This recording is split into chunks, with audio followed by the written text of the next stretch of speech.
We're ready for the start. They're off.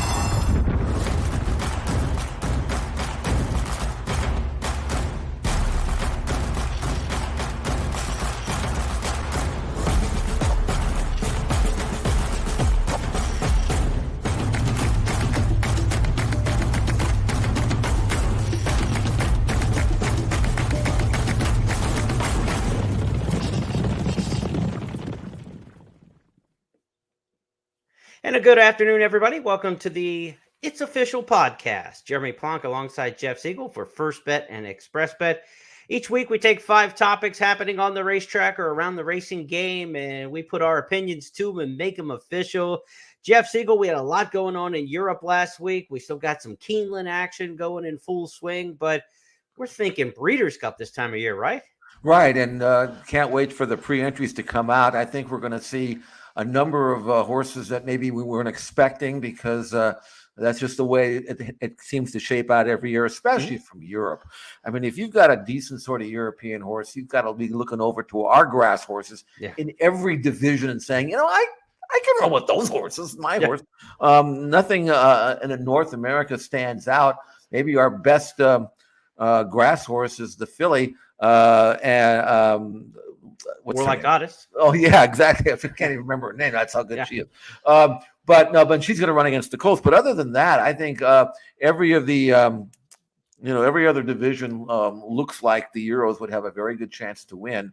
And that's why we're going to go back and look at some of those Euros performances on Champions Day, because they look like they're coming. And it's an easy flight. You fly from wherever over Europe right into Lexington, and right across the sea from the track. It's a pretty easy way to go. So I think you're going to see a number of these. We'll talk about some of the horses that should be coming over, including the list that was released this morning from Charles Appleby, telling us who he's bringing. So we'll talk about that as well. But we had some shocking results last week. This goes to show you favorites can beat anytime and anywhere, no matter how good they're cranked up to be, how much hype they get. There's no guarantees in this sport.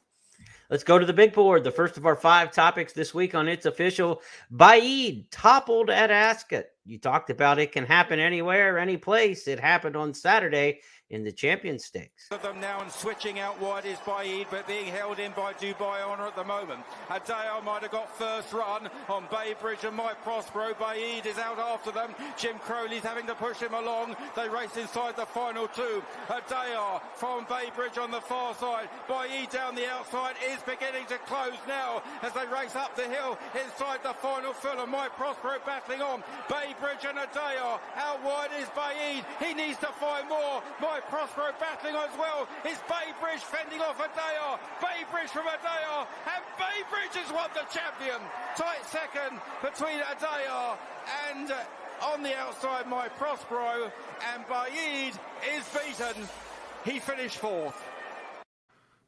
Well, before this, Jeff, for American racing fans, Baybridge was just the one that gets you to the Eastern Shore in Maryland, crossing the Chesapeake Bay. Now there's a little more meaning to the Baybridge and the upset of Baaeed. Now, this was a top-notch field. I mean, Adeo, the runner-up, was the Epsom Derby winner last year.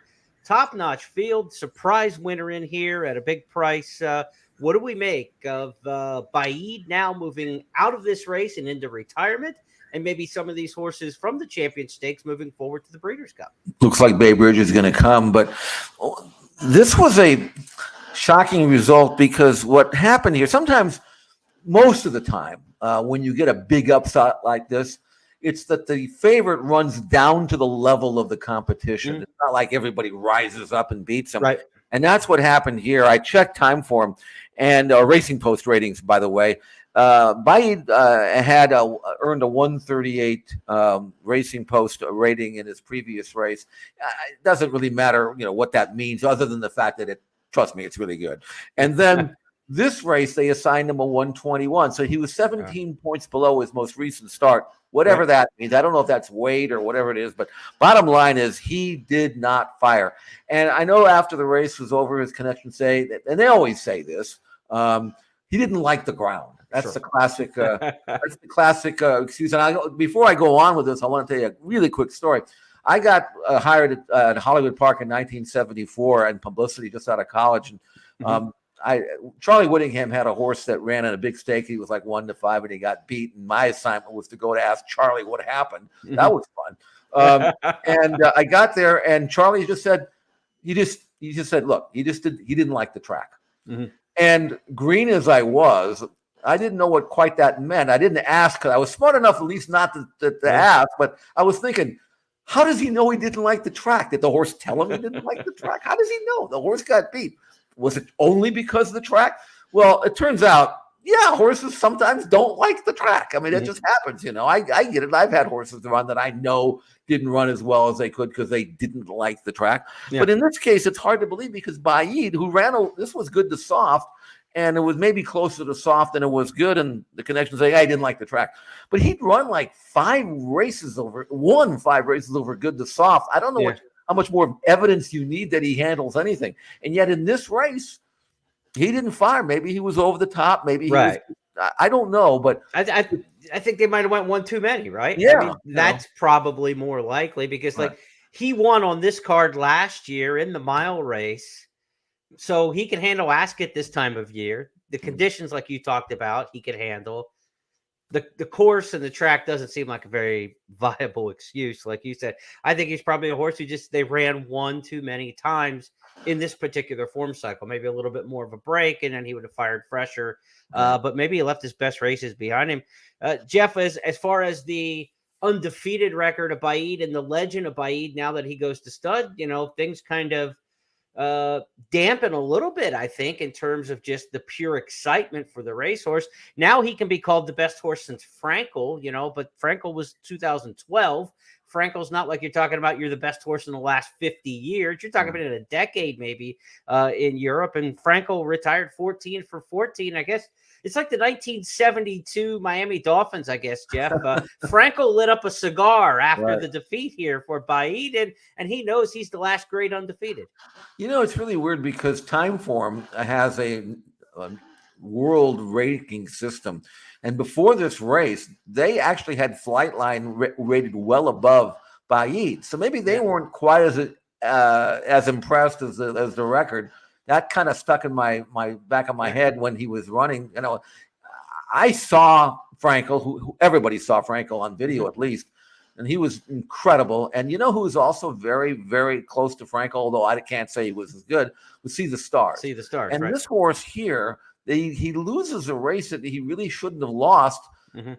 Horses like Frankel and See the Stars, I think they would have found a way, and this horse didn't. And I'm not sure how great the competition was. So if you're asking me in terms of historical significance, I think this loss actually does him a lot of harm because it's hard to knock an undefeated horse, but it's not hard to dismiss a horse that loses, especially in this way where he didn't have any trouble and the ground shouldn't have gotten a beat. He didn't even hit the board, So I don't know. I mean, it's just, I think it hurts his reputation. It may not hurt him as a stud. I mean, if they like him and his runners start running, it's going to be no problem. But I was really disappointed and somewhat surprised, quite frankly. There is something. Everybody was.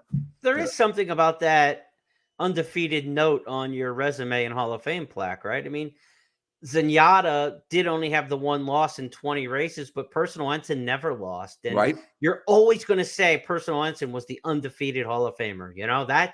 That's something they can't take away. And nobody can claim they would have beaten you because nobody did. Now, of course, you could match up differently and a horse could lose, but when you're carrying that perfect record, there's something about it. I mean, that's why a perfect game in baseball is so much more rare than a no-hitter even, and so much more special. You remember the perfect games and the perfect horses. And so Baid down in defeat, and history will tell the rest of his tale, and what he does at stud certainly will keep him in the conversation. Also, across the pond at Ascot on Saturday, they had the Champions Mile, also known as the Queen Elizabeth II Stakes, and we had another upset in here. Inspiral was supposed to be the big favorite, the 3-year-old filly who couldn't be beat, but she walked out of the starting gate, and it didn't get much better from there. Modern Games about to be produced seemingly by William Buick, then Tempest in Spiral now, pulled out by Frankie Dettori. She's coming with her run but has to be shaken up, and these leaders may take a bit of reeling in. It's Jadumi, El Drama and Modern Games, then Tempest in Spiral, still getting closer, needs to find more, just over a furlong left to go. Jadumi on the far side of El Drama and Modern Games. Bayside Boy and Check and Challenge are finishing well in Spiral, looks beat, racing up towards the line. Bayside Boy flashing home far side of Jadumi, Modern Games near side, and Bayside Boy, what a turn of foot, wins the QE2. It's tight second between Jadumi and Modern Games. Now, Jeff, this was a long, straight mile here. No turns, and the connections of Bayside Boy said that the course configuration in this kind of race is really what brought out the best in him for the upset here. Great turn of foot after being on that same lead the whole way and things like that. For a horse like that to produce that late run was very impressive. But in Spiral, what do you make of this? Sleepwalking out of the gate and never really firing. And Modern Games, last year's Breeders' Cup Juvenile Turf winner, and he was Europe's favorite for the Breeders' Cup Mile to come back over here after winning the Woodbine Mile in his most recent start to this one. Does he lose anything in defeat? He lost a lot for as far as I'm concerned. Not that he couldn't bounce back, but there were two. See, the Baid result was shocking, obviously. But here you had two horses that on form looked like they stood over the field, and neither one of them ran well. That's the crazy thing. Now, in Spiral, we didn't show the start, but if you go back, you can see it on YouTube. They sprung the latch, and she just absolutely refused. It was like, I'm not doing this anymore. Go ahead. I'm not. Then finally she came out, and she never picked up her feet. I mean, she wasn't beaten that badly because she's an extraordinary race filly when she wants to be, but she looked to me like she went on strike or something. I'm not going. Go ahead today. I'm sorry, not going to run today. I don't feel like it. You can't make me. As for Modern Games, you remember his win at Woodbine. He looked like the world's greatest miler that day. And when they sprung the latch in this race, and in Spiral literally took herself out of the race. And Modern Games moved up to sit third and was never asked. He just kind of fell into the greatest race of the spot of all time, thinking that, okay, if in Spiral's out of the race, this horse is going to win by as many lengths as he wants, based on what I saw at Woodbine. And he never was going that well. When they asked him to run, there was nothing to give. Now, granted, you might say, all right, maybe it was the ground, but he's run well on the ground before. So that to me was even more shocking than in Spiral, who didn't want to run. Modern Games looked like he did, but there was nothing to give. And so I don't know what to make of him. He's going to come over here now. Do you want to play him based on his incredible race at Woodbine, or do you want to play him based on this rather moderate performance in this race? And the horse that just beat him, Bayside Boy, looks like he's coming over. So, I mean, I wanted an easy race to handicap, and I can't. Now I'm confused. I don't know what. Maybe you can lend some insight, because now the whole race is a mess to me. Yeah, I mean, look, Bayside Boy 33-1 in the upset here, but galloped out like a freak. I mean, this was a big turn of foot, really beyond the wire, was just going. But again, it's going to be a two-turn race versus a straightaway race. It's a whole different ball game.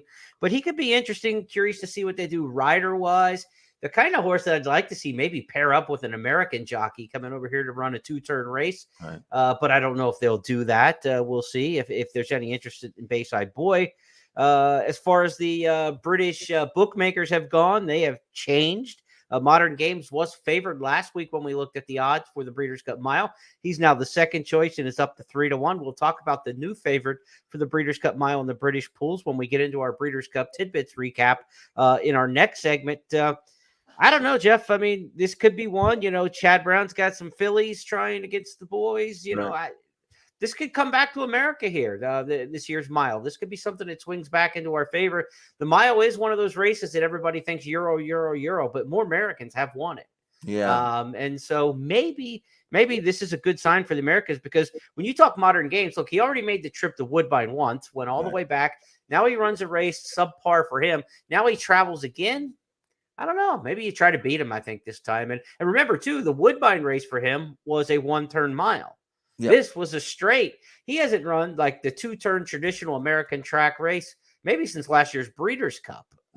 So Or maybe he's he's fun. better around 2 turns. Maybe Maybe that's he is better. Yeah. See, that's what we're going to have to deal with, and you're going to have to take a stand. You're either going to have to say, I hated his last race, Yeah. and I'm not playing him at a short price based on what I just saw, or I'm tossing it out, and I'm going to base my selection on what he did at Woodbine and what he did 2 turning at Del Mar last year as a 2-year-old. Yeah. And you're not going to be able to watch him breeze or anything like that. So whatever you just saw, you're going to have to live with that and take that to the race, and it's going to make it a very difficult race. But hey, we didn't want anything easy, did we? So. Well, the key word you used in the whole analysis was the word maybe. Like maybe he'll do this. Well, if you're going to use maybe, then you can't take a short price. Correct. Maybe it's for long shots. Maybe it's not for favorites or second choices. So if you're going to take a horse at 3-1, there better not be any maybes in the Breeders' Cup. It just might be, look, this horse is really good and maybe somebody's better than him. That's the only maybe that there can be. If you're taking a horse 3-1 on Breeders' Cup day, you don't want a lot of maybes. So might be a chance to fish. Let's go to our third topic on the big board this week, and I hinted that we've got some Breeders' Cup bits for you. A lot going on overseas as well. Not as shocking of a result here, but as far as the British Champion Sprint went, it's going to produce our new favorite for the Breeders' Cup Mile. Let's go back and see Kinross under Frankie Dettori. As Kinross now takes it up on the center in the center group. Kinross sent ahead 2 lengths to Creative Force and Run to Freedom. Far side Tenebrism and Rohan finishing well, but Kinross in the form of his life going to follow up his foray win, and Kinross wins easily. So Kinross, pre-4A in France last time, sprint champion here on Champions Day at Ascot, but they're headed to the Breeders' Cup Mile, Jeff, and the Breeders' Cup Mile is where the British bookmakers have Kinross now the 5-2 favorite. He was as low as 9-4 earlier in the week, so the price is coming up just a little bit, but he's 5-2 now in the British books, Modern Games at 3-1. He's going to vie for favoritism, and the American punters in the pool of the Breeders' Cup, they love their Frankie Dettori bets. Frankie really attracts a lot of money. As he should, and I think this is a very good colt who may be a little more trustworthy. Kinross now takes it up on the win, and the way he accelerated going 6 furlongs, again a straightaway. I don't see any reason why he won't want a mile. I mean, he's not a tearaway sprinter, which is one of the reasons why he's not going in the Breeders' Cup Sprint, which is a different type of race. But based on this race and his win at Longchamp in a Grade 1, a Group 1 the last time out, there isn't a sharper, better horse in Europe, I don't think, going a mile other than Baid, if you still consider him. And so the way Kinross won this race, I think he may deserve to be the favorite. One thing I'm pretty convinced of is that if any of these Euros show up with their best race, they're going to beat the Americans. Now, that's you don't have to know. Maybe they all 3 won't, but they're just better horses than what we've got, I think. Well, Chad Brown's got a couple considered for the Breeders' Cup Mile. The filly Regal Glory is going to turn back and run in the mile. Jenny Reese with the Kentucky Horsemen's Association, Kentucky HBPA, does a lot of great work with publicity and interviewing trainers and sharing them with the media. She interviewed Chad Brown about many of his Breeders' Cup hopefuls in recent days, Jeff. He mentioned Regal Glory coming back to the Breeders' Cup Mile. And this little tidbit that is quite surprising. Well, domestic spending worked. He hasn't been seen since it's been almost over 14 months now. So I'm not really sure what I'm going to do with him. He was scratched Breeders' Cup week last year as a favorite in the 1.5-mile turf. He won't be going there, but he's training pretty good off the layoff. I'm not really sure. I could make a surprise entry maybe in the Breeders' Cup turf mile. So the Breeders' Cup Turf Mile, a surprise entry from Chad Brown when pre-entries are taken with domestic spending. If you don't remember domestic spending, like Chad said, it's been a while. You're excused. Here he was at the top of his game last year. Here comes domestic spending now. He's coming 5 wide. He's picking up stride on the far outside with Tribhuvan to catch. 1 furlong left. Tribhuvan in front. Domestic spending charging up into second on the outside. And here he comes right alongside of Tribhuvan as they come to the final 16th. Here is domestic spending and Flavien Prat to win the Manhattan. Going away in the end. Tribhuvan was second. Gufo came from the clouds for third. Now, Jeff, that was at 1.25 miles, but coming back off a long layoff, a mile would seem to be an easier spot. I know from handicapping Keeneland over the years and doing the stats in the database, nothing easier for a horse coming off a long layoff than a turf mile. Those horses have a lot of success in those races. You know, it's kind of one of those that you're really only producing about a good 3 furlong run to the wire, and this could be a spot for him to make that comeback. Of course, when you talk about the great comebacks in Breeders' Cup history, you think of DeHaas, and that also happened in the turf mile division. This was, I think, the best American turf horse last year. And he had a soft tissue injury prior to the Breeders' Cup, and now he's been given almost a year off. About a year off, really. You would think that this is a gelding, so you would think that the main goal is to keep running for as long as he can, and you've given him a year. Now you're throwing him to the wolves in the toughest mile race, anywhere. Right. And why would you do this? I mean, but for Chad to even contemplate, knowing obviously he's got other horses in the race and the Euros itself, for him to even consider this is pretty impressive in terms of trying to evaluate where this gelding is right now. And if he shows up, most of his best races have been at longer distances, but that incredible turn of foot, man, do you think he could be dangerous going a mile? I mean, he could come home in 22 and change and really cause some havoc if he got a good trip and if he was fit enough to do that. And he's not going to run unless Chad thinks he's fit enough. So that's a serious piece of information that impacts and makes the Breeders' Cup mile even more treacherous than it already is in terms of the handicapper. Now you got to figure out, do you trust the trainer? Do you trust the horse? Or do you take a stand? I don't know. I thought that's an awfully good horse if he's ready. And that's one of those you want to be watching XBTV for and check the workouts leading up. Look, there's probably a fallback plan, right? I think Del Mar still's got some good autumn, the old Hollywood Turf Festival races at the end of the year that might fit his program. And then in January, you would have something at the end of January in the Pegasus, a World Cup turf that would kind of fit. So if they can't make the Breeders' Cup or decide not to go for the Breeders' Cup, I think there's kind of a 1-2 punch as an option. But if that horse, Domestic Spending, shows up in the Breeders' Cup pre-entries, take notice. I think that's one that we'll want to definitely consider. Jeff, more Breeders' Cup tidbits from that interview with Jenny Reese and Chad Brown. They got into a conversation about Jack Christopher. What is the best race for him? And I'll let you listen to Chad play it out here, and then we'll talk about it afterwards on what we think is the right plan for Jack Christopher. Which race are you looking at for Jack Christopher? Right now, I'm planning on cross-entering him in both the dirt mile and the sprint, and then take a good look at who's in what race and how he's doing and what we think gives him the best chance to win. I mean, it's a very small sample of him around 2 turns. It's one race, the Haskell. Yeah, right. Exactly. So is that just not a big enough sample to say if the two? I mean, would you prefer if the dirt mile was at Churchill, it'd be 1 turn? Yeah, it's a great question. For sure, at Churchill, he'd fit better, having already won the Pate Mile this year, going a 1-turn mile over that track, so it'd be an easy decision. But you're right. I mean, his only loss in his career is around 2 turns. He's undefeated around 1 turn. 6 seems just a tick short for me, but pick your poison. Do you want to run maybe a tick shorter than he wants to go, or try him again around 2 turns? I think his Haskell race was just fine. 1 1/8 might have been just a touch far. He went very fast in the middle of that race, and it might have took its toll late. He still fought on pretty good. It wasn't a bad race at all. So I'm with you. I don't know. It's definitely not a big enough sample to say that he can't run around 2 turns.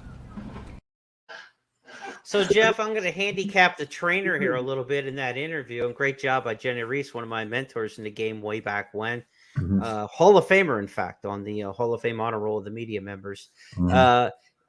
Chad started the conversation saying it's either or, but he ended the conversation by going back and justifying the performance in the Haskell.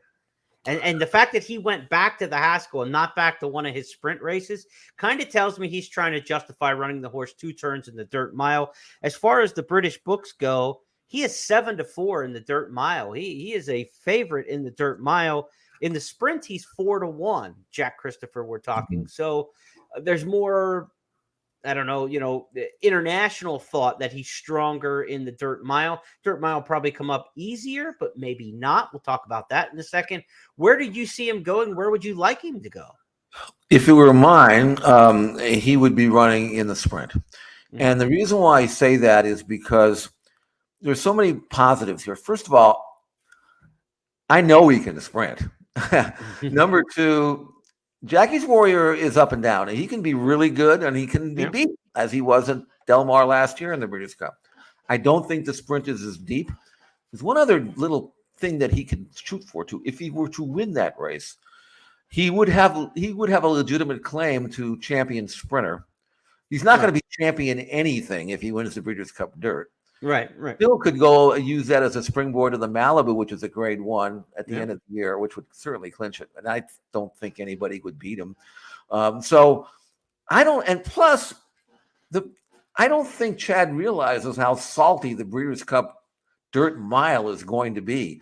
I mean, we'll you know how much I like Laurel River. There's another horse that's not getting much play, and I'll talk about him in a second. But here's Laurel River. I had an opportunity to talk to Bob Baffert a few days ago, and I can pretty much read him, I think, because he's pretty honest with me. And I said, "How's Laurel River doing?" And his kind of his eyes widened, and he said, "Really, really good." This was a work just a few days ago, actually, Sunday, I think it was.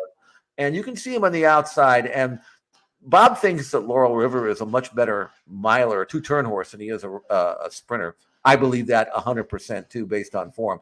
He comes off a win in the Pat O'Brien, which was 7/8, which gets him eligible. Win and you're in. You can see him on the outside. He's going to work in a minute, and he is never really going to be asked to do anything. He's just kind of fooling around here. He's going to beat the workmate easily. He's just coasting here. He's still got time for 2 more works, but you can see him finish here. And again, he can work in 58 without blowing out a match if he wanted to. I don't think I want any part of Laurel River if I'm Jack Christopher. That's how I look at it.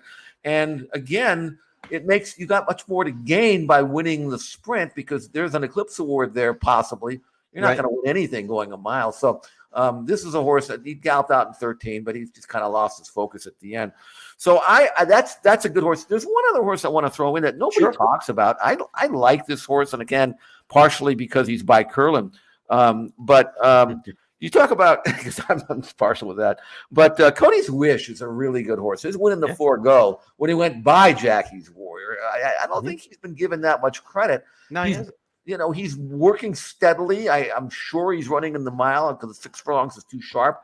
There's another horse that Jack Christopher is going to have to deal with that I don't think necessarily he can beat. Based on the numbers, he certainly can. So it's not, just Laurel River. I mean, Cody's Wish is salty. Yeah. So why would you want to go after him? I mean, stick to the 1-turn race, go after the 1 horse and see if you can wear him down, which I think there's possibility. And then go for a championship. That to me makes most sense. Run in the sprint, Chant. Don't worry about the dirt. You don't want the dirt. Trust me. To me, the Dirt Mile is just that consolation prize. In quarter horse racing, they have the futurity finals and the consolations. Right. The Dirt Mile's for the horses who didn't get to the Classic or didn't get to the Sprint. To me, that's what that race kind of is. I mean, every once in a while, you'll find a specialist who belongs there. But it's mostly a spun to run, a horse like that who's really fast, but middle tier, not upper level elite kind of horse. And I think it's a race for those kind of runners. So if you have an elite horse like Jack Christopher, you're obviously not going to the Classic. You're going to the Sprint. And that's, to me, where you kind of should go. Laurel River does kind of fit in that middle, right? Because not an elite Classic division horse, hasn't sprinted the 6 furlongs at an elite level yet. He could find in the middle and be perfectly suited. You know what he could be? He could be Liam's Map, because that's the kind of horse that a mile was made for. Yeah. You can't go a mile and a quarter, sprint, but the mile is for him. Jack Christopher, if he got cranked up, he could be a world-class sprinter. I'm convinced of that. And that's what he should go. And we'll see if Chad listens to us and takes our advice, because obviously we know his horse is better than he does. So, well, yeah, of course, everybody does, and the people on Twitter know the horse is better than you and I know. And there's so many too. Let's go to topic number 4, and with all apologies, who was the wide receiver? Just throw me the damn ball. Who was that? Keyshawn Johnson. Yeah, right. Yeah, his book. Yeah. Jeff Siegel said, just call the damn race after watching Tuskegee Airmen running the Rocky Run at Delaware over the weekend. The announcer couldn't wait to tell you the 1-2 shot was going to get beat from the backstretch on. Let's go back. and watch the Rocky Run. A nice looking 2-year-old here, by the way, Tuskegee Airman. True. Data Man overhauls the favorite Tuskegee Airman, who's in deep water right now. 5/16 to go, and the battle continues to brew between Midnight Trouble and Saloon. A distant third is Data Man trying to close in, and Tuskegee Airman is not responding as of yet as they turn for home. Midnight Trouble, Tuskegee Airman. Now Tuskegee Airman comes with a big run up the fence, and now finally hits that best stride, and Tuskegee Airman at 1-2 finally inherits the lead. Midnight Trouble has no more to give, and Riccio is in trouble and completes the trifecta. Tuskegee Airman and Paco Lopez have won the Rocky Run Stakes over Midnight Trouble, Riccio, and Data Man.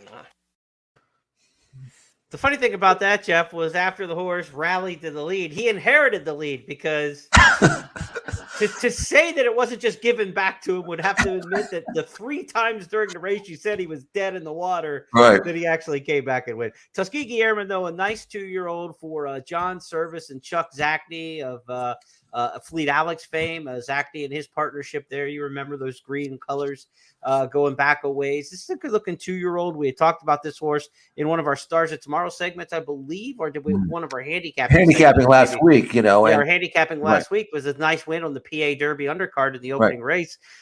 He looks like a nice regional 2-year-old. We'll see what he does, moving forward, if they might take a shot at the Breeders' Cup with the Tuskegee Airmen. But we're doing this to talk about the race call as much as anything. I remember the late, great Santa Anita announcer Joe Hernandez once said that whenever he made a bad mistake in a race, like the horse is in front, but he called him like last. Yeah. When he went back to the call, he wouldn't put him first, even though he's first. He kind of put him in the middle because he didn't want the horse to make that big of a major move, Yeah. We kind of gradually get him up there, the calls. Back then you could get away with that, But here you have a situation where the announcer was going to be right or try to be right, and he wanted to be kind of like a wise guy where, never, don't this horse. I told you half a race that he wasn't going to get there. Not only he goes from deep water to winning eased up in the final 16th of a mile. And sometimes announcers try to do too much. I just want him to call the damn race. You don't. The editorial commentary. It's okay to a certain extent, but if you do it too early, it can come back and bite you. And I think in this particular case, it did. Horse racing announcing, Jeremy, and I go back farther, 20 years probably farther back than you do, but it's changed. The one guy that I really think caused this was Trevor when he came over and started calling Australian, which is based on European kind of calls.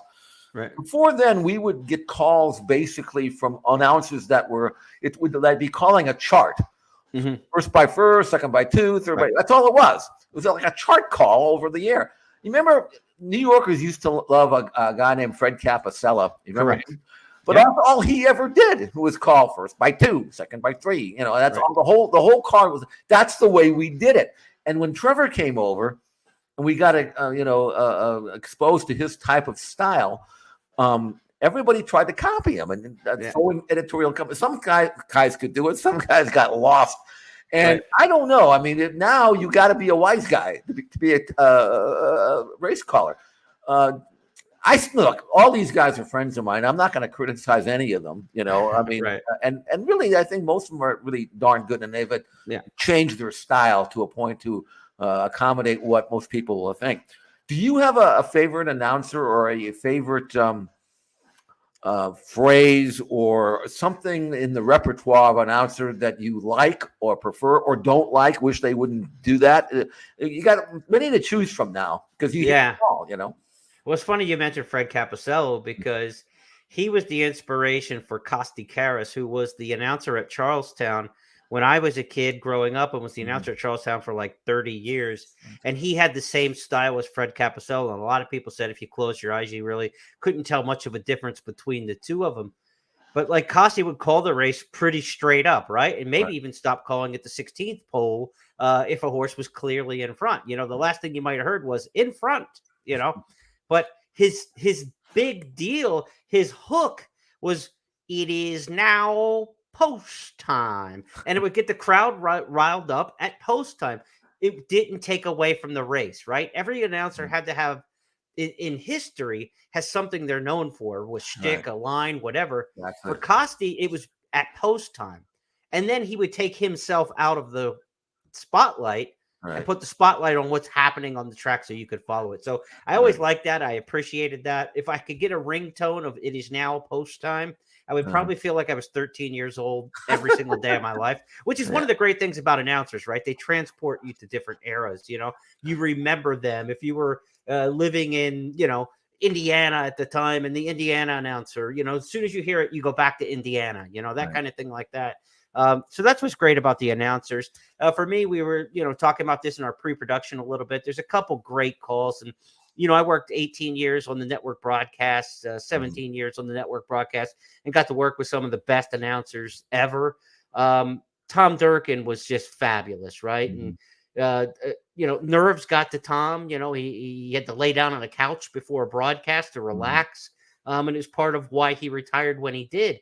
But man, when he was on, Tom Durkin was in a different league. And 1994, I was an intern at Churchill for the Breeders' Cup. It's kind of my first foray into horse racing. First paid gig was to be an intern there for the meet. And Durkin pulled off one of the great calls of all time. And I want to play it back for our fans here. To me, this is the ultimate in race calling for me. This is the best call that I can recall. Let's call it up here. The 94 Breeders' Cup Distaff. It's One Dreamer headlong into the final furlong. It's Gary Stevens imploring her for one more furlong.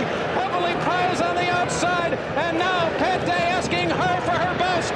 It's One Dreamer trying to hold on for another 50 yards. Heavily prized. Here's the line. One Dreamer wins and scores a huge front-running upset under Gary Stevens. Heavily prized was second. You have just witnessed a felony, for jockey Gary Stevens has just stolen a $1 million horse race. And Tom Hammond, we got it on videotape. That is a great call. And the great thing about that, just like with Costi doing it before the race, it's the gallop out where Tom Durkin inserted himself and his literary genius and encapsulated the race and did it in the gallop out and the toss back, to the host. It wasn't in the quarter pole, half mile, 3/4 stretch. Nuts and bolts, pick up what's going on in the race, but then show your character before, after, and how you get into a race or encapsulate it. That was one of my all-time favorites. And I got another race call, Jeff, I want to share with you. And I didn't run this by you ahead of time because had I done it, you probably would have refused to be on the show today. Because I would have refused. I mean, not probably, but since you took the time to download it and edit it, I'll bite the bullet and watch this again, painful as it may have been, with Captain Bodgett and the Preakness back in, what was it, 90s? I can't even remember the year anymore. 1997. And most people heard Dave Johnson on ABC Sports, right? Because Triple Crown was on ABC back then. The local call from Dave Rodman is what I want to share with everybody because I love it. Because listen at the wire. And if Dave doesn't react how everybody in America reacted, I'll give you your $2 back. Here it is, 97 Preakness Stakes from Pimlico with Dave Rodman. They turn for home, a quarter of a mile to run. It's Freehouse got a short lead. Silver Charm. Captain Bodgett trying to look for a way through. He's going to angle out for the stretch drive. Down to the inside, Touch Goal. What a race from Touch Goal today. Final furlong. Freehouse by ahead. Silver Charm, Captain Bodgett, Touch Gold. Freehouse, Silver Charm. Head to head. They're in very close quarters. Shoulder to shoulder. Head to head. Nose to nose. Freehouse, Silver Charm, Captain Bodgett. Oh, it's close. Could be Silver Charm in between Freehouse, Captain Bodgett, and a Preakness we will remember. Yeah, I'll remember it. Captain Bodgett was our horse. And of course, same thing happened in the Kentucky Derby when Silver Charm beat us that day. We got right to him. And interesting note about the Derby was we got beat a head or a neck, whatever it was.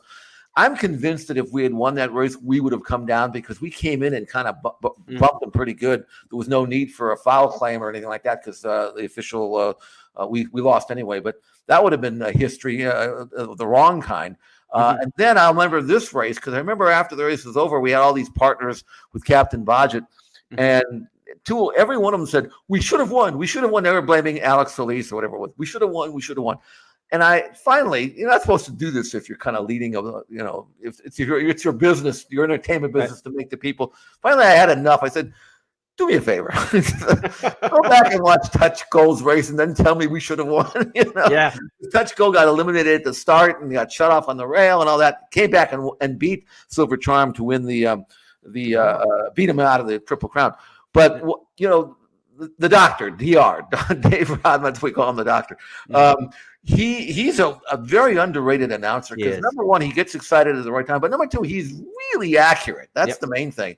And when you ask me about great announcers, I want announcers to be accurate and I want them to be able to pronounce the horses' names right, which sometimes these guys don't do. So when it all sets up, my criteria is that starts with those two things: be accurate and get the names right. That's the least you could do. I go, as I mentioned, Jeremy, I go back a little farther. I love Chick Anderson when he was alive. He died prematurely, unfortunately, tragically. But I thought his Derby calls were great, and we had him out here at Santa Anita. He was fantastic. So I've always loved him because he had a way of starting off in control, and then it was like a song or that culminates or climaxes at the end where he'd bring up his enthusiasm. It wouldn't be over the top, but he was so rhythmic in his calls. And Dave Johnson was that way as well. I thought Dave's call of the affirmed Alydar Derby was as good as I've ever heard. So, again, that was the pre-Trevor years. And so they kind of did things differently. Now, if you don't give commentary, you don't get a job, apparently, as an announcer. So sometimes some guys nail it, sometimes they do too much. Two guys that are really straightforward that are really good, though, are Kurt Becker at Keeneland and Travis Stone at Churchill. Yeah. Travis is really, really fundamentally good. Yeah. It just has the pipes. I mean, he's accurate. He's accurate. He is great to listen to. And like you talk about the enunciation, the pronunciation, everything that goes with it, he does a really good job. So we had a little fun with that segment. Sorry for the misshapen boxes and things like that. When you get video from the 90s, it doesn't fit with high def. And I was trying to figure it out while I was flying along. I think there were graphics hanging all off the edge and everything like that. But I just wanted to relive that excitement a little bit. The Dave Rodman scream at the wire is like my favorite thing ever in a race call. And again, he saved it till the end. You know what I mean? He wasn't the story. And then he just lost it at the wire. Like, we all sounded like me when I was watching that race at the wire on, when they have the owners there. And I probably said the same thing, only mine might have been a little saltier. You screamed. It just had a couple. Yeah, not the right one, though. Yeah, a couple other little inflections to it.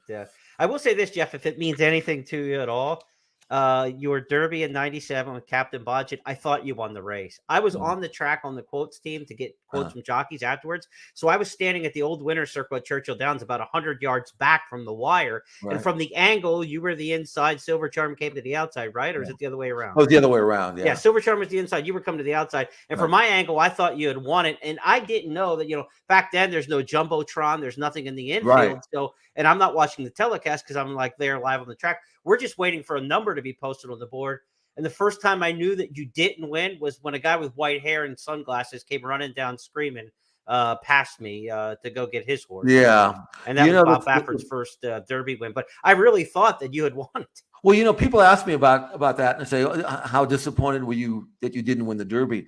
And I tell them, I actually did win the Derby from the 16th pole to like 20 yards because at that time we were going by and I was convinced that we were going to win the Derby. Then we didn't. So that was a great disappointment. For a sliver of time, 2 seconds maybe, I won the Derby. Or I was going to win the Derby. So I've gotten over it. Trust me. Not really. No, because I just played that Preakness and you're still not over that. So the only thing we can do is move to topic 5. That's the only way we can get you back on your even filter. The Stars of Tomorrow, our weekly segment at the end of our It's Official show. Julia Shining debuted at Keeneland on Sunday. She got into the race late, was way behind, but the daughter of the sister to Malathot made a huge move. Here she is winning. Now Julia Shining and Positano Sunset swing to the center of the track. Julia Shining winding up down the far outside with a sweeping move off the far turn to come forward to challenge for the lead. Positano Sunset is trying to move up behind her. Julia Shining has the lead into the final furlong. Leads it by a length. Leads it by 2. Positano Sunset goes to second. 16th to go. Julia Shining, that move off the far turn, spectacular. Julia Shining wins it by 3 lengths on the line. So, Jeff, Julia Shining, is she the next coming of Malathot, or is she just one of these debut horses that caught our eye, but isn't quite as good as maybe it looked on video? Well, the number was not great, low 70s, but the track was so deep that day. I mean, horses were laboring, and this is a filly that you wouldn't expect to win sprinting first time out, which is one of the reasons why I think she started off going 7, about 7, whatever. It's a little longer than 7, but anyway. But being a full sister to Malathot, and out of that tremendous AP Indy mare Dream of Julia, who was a 2-time Grade 1, or won the Frizette. It was a Grade 1, multiple graded stakes winner. Second Dam was a Grade 1 winner, produced Dreaming of Julia, the dam of this, and Treaties. And I mean, it's just, you can't breed him any better than this. And she wins first time out as a 2-year-old. And you have to say to yourself, okay, she's not supposed to win. She didn't train that great, as you would not expect her to do that based on her pedigree. She wasn't going to go out and breeze in 46 or anything like that. Right. So for her to win first time out and doing it, circling the pack, nice mover, very athletic filly. One has to just imagine what this filly is going to be like next year and maybe the year after that. What a start to a career. And man, I just think that she's going to be terrific, especially when she matures, develops, as the Curlins will do, as Malathot did. And then when they start going a mile and 1/8 mile and a quarter, I don't know who's going to be around to beat her. I'd like to see the one that is or can. Get an early book bet on the Ashland Stakes for next April at Keeneland, on Julia Shining as a potential Kentucky Oaks player to that point. We haven't seen many horses at the Keeneland meet win a sprint race from that kind of position that far back. It's been speed favoring. Manny Waugh did win the Phoenix from well off the pace. He's the exception. I mean, the exception, not like one of many exceptions. He is the exception to the rule of what we've seen in sprints, and now she came along. Of course, we did have Justique win similar to this at Del Mar, right? The John Sheriff's filly, who was so slow early and then was dazzling and then didn't really come back and fire that kind of same race going 2 turns next time. So, we've got to see. But that doesn't mean Justique can't turn out to be an outstanding filly either. But those two look kind of similar on video, at least. Yeah, they did. But what Justique did and what this filly, apples and oranges. I mean, I've never thought Justique was that good. She came back and was flat in the Chandelier. She hadn't trained all that well. I think this filly is light years better than Justique. That's just my opinion, even though they both got the same kind of hype. But this filly is no fluke. She's for real. And I think the next time she runs, people are going to look at that 72 or 73 Beyer number she's got, and then they're going to say, maybe she's not that good. Well, I think she is that good. And I don't think she's even started her career yet. So let's not worry about the number and look ahead to what I think will be a marvelous race record. And, we'll see how far her talent takes her. The Demoiselle is going to definitely be a race in her crosshairs, but it's that long 9 furlong race at the end of the year in New York. That the Fletcher support's so strong. That would be a great spot for her. Sure. That's going to wrap up this week's edition of It's Official with Jeff and I. We'll be back on Friday for our First Call podcast, where we handicap some weekend stakes races. We've got the Maryland Million on Saturday, Oklahoma Classics night on Friday. We've got the Raven Run, the Dowager at Keeneland, still some big stakes races to run. 3-year-olds on the turf this weekend in New York for the Colts and the Phillies at the Belmont at Aqueduct meet. So plenty of good racing still to handicap this weekend. When we talk to you again on Friday. Jeff, wrap it up. Yeah, no, that's going to be another good weekend of racing for sure. And as we get closer and closer to Breeders' Cup, can't wait again to get to work. The Breeders' Cup is fun, but it's also fun to prepare for it too. It's like the defensive coordinator preparing for the Super Bowl. it's all the work, but you like to do the work. You It's do, kind of interesting because you're looking for nuggets and you're looking for opinions and things that maybe you didn't know. So when those pre-entries come out, I'll be diving in. And in the meantime, we've got some really good racing coming up, as you mentioned, that are not necessarily Breeders' Cup races, but are very challenging and very competitive, and maybe we can make some money. One last thing. Sure. I don't usually. This might be the first time I've done this for years, but there was a horse that ran last Sunday at Santa Anita, a horse named the Chosen Vron, and he went off at 5-2, and in my mind he was 1-9. I mean, he'd have to literally jump over the fence to lose, and he won easily. And I'm saying to myself, those are the kind of things that you live for as a gambler, to get way bigger price than you really think you should be. And that's the fun of handicapping, is to find those nuggets and to wait for them and then be right. Not much fun if you're wrong, but that's what we're looking for. And that's what keeps us going. Well, on behalf of everybody across First Technologies, my partner Jeff Siegel, I'm Jeremy Plonk. We'll be back with you on Friday. Have a great week at the races, everybody.